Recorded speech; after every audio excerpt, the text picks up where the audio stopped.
नमस्कार। आज हम भारत की न्याय प्रणाली की एक बहुत बड़ी चुनौती और उससे निपटने के लिए बनाए गए एक नए एआई टूल पर बात करने वाले हैं। ये जो नंबर दिख रहा है, 1/3, ये दरअसल 2020 से गुजरात में ड्रग्स से जुड़े मामलों में सजा की औसत दर है। और ये आंकड़ा काफी चिंताजनक है, क्योंकि ये कानून लागू करने वाली एजेंसियों के सामने एक बहुत बड़ी समस्या को दिखाता है। तो चलिए इस समस्या को थोड़ा और गहराई से समझते हैं। तो आज हम क्या क्या जानने वाले हैं। सबसे पहले हम इस चुनौती को समझेंगे, फिर इसके तकनीकी समाधान यानी नारित एआई को जानेंगे, देखेंगे कि ये काम कैसे करता है, इसे किसने बनाया है, और आखिर में बात करेंगे कि भविष्य में इसका क्या असर हो सकता है। तो सवाल ये है कि नशीले पदार्थों के खिलाफ इस लड़ाई में सजा की ये जो 1/3 दर है, इसका असल मतलब क्या है? इसका सीधा सा मतलब ये है कि हर 3 में से 2 मामलों में सजा हो ही नहीं पाती, और ऐसा अक्सर इसलिए होता है क्योंकि नशीले पदार्थों से जुड़े जो सख्त कानून हैं, उनके तहत एक ऐसा केस बनाना जो कोर्ट में टिक सके, वो बहुत ही जटिल और मुश्किल काम होता है। तो अब बात करते हैं उस समाधान की जिसे गुजरात पुलिस ने खास तौर पर इसी चुनौती से निपटने के लिए तैयार किया है। इसका नाम है नारित एआई, और इसका एक ही मकसद है, जांच करने वाले अधिकारियों को रियल टाइम में मदद देना, ताकि वो मुश्किल कानूनी प्रक्रियाओं और दांव-पेचों को आसानी से समझ सके और केस को मजबूत बना सके। तो ये सवाल उठता है कि भाई, एक एआई असल में एक पुलिस अधिकारी को एक मजबूत केस बनाने में मदद कर कैसे सकता है? इसका जवाब एक बहुत ही खास टेक्नोलॉजी में छिपा है। नारिट एआई को रैग टेक्नोलॉजी पर बनाया गया है। अब ये रैग क्या है?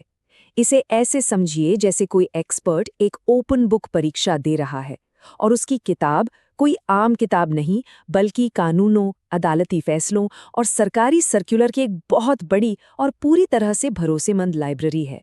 इसकी प्रक्रिया बहुत सीधी है। अधिकारी केस की जानकारी डालता है, एआई अपनी उस खास लाइब्रेरी यानी नॉलेज बेस में सही जानकारी ढूंढता है और फिर सटीक कानूनी मार्गदर्शन देता है।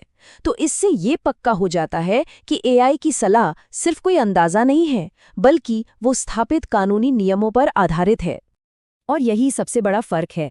देखिए, कुछ एआई मॉडल कभी-कभी मनगढ़ंत बातें भी बना सकते हैं, जिसे हेलुसिनेशन कहते हैं, लेकिन आरएजी टेक्नोलॉजी ये पक्का करती है कि हर जानकारी भरोसेमंद सोर्स से आए, जो कानूनी मामलों में तो सबसे ज्यादा जरूरी है। देखिए, इतना खास टूल यूं ही नहीं बन जाता। इसके पीछे एक समर्पित टीम का दिमाग और मेहनत है। और इस प्रोजेक्ट की रफ्तार तो देखिए, कमाल की थी। जनवरी 2024 में इस पर काम शुरू हुआ और सिर्फ 3 महीने के अंदर यानी मार्च तक ये बनकर तैयार हो गया। और फिर अप्रैल में तो गुजरात भर में ड्रग जब्ती के असली मामलों पर इसकी फील्ड टेस्टिंग भी होने लगी। इसका जो आइडिया था वो पुलिस अधीक्षक अभय सोनी का था। मतलब ये पुलिस की एक असल ज़रूरत से पैदा हुआ था, और इसे गुजरात पुलिस ने एक private company gradient creative services के साथ मिलकर बनाया है। तो चलिए अब जरा आगे बढ़कर देखते हैं कि ये टूल कैसे एक बड़ी तस्वीर का हिस्सा बनता है।